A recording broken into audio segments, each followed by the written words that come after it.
Welcome back to We Learn Nila. In today's video, we'll teach you how to tie an inline bomb and feeder rig. These kinds of rig are very popular on commercials. Preston Innovations do a large range of inline feeders as well as bombs. An inline feeder is simply a feeder that has a line traveling through it. The things you will need for this rig include a hook length, a quick change bead, the stem of the inline feeder, and the inline feeders or bombs that you want to change between. Let's get started. First, slide the top of the stem onto the line, followed by the stem.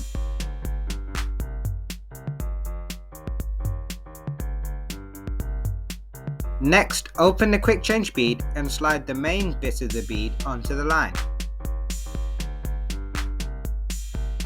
Then tie the rest of your bead onto your line, using a knot of your choice.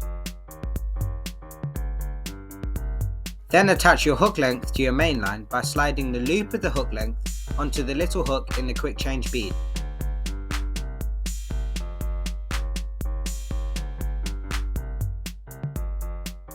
Now all that's left to do is attach the feeder or bomb onto the line.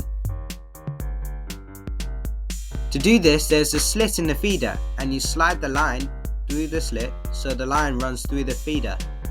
Then slide the feeder down onto the stem.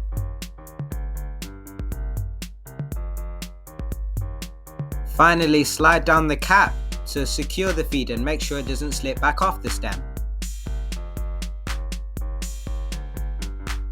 To swap between a feeder and a bomb is easy. All you need to do is take off the cap and slide the feeder onto the line and let the line slip out the groove, and the feeder is off the line.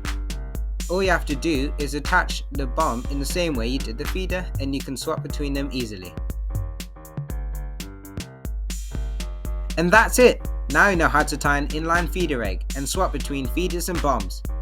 Thanks for watching. Please like this video, don't forget to subscribe, and we'll see you next time.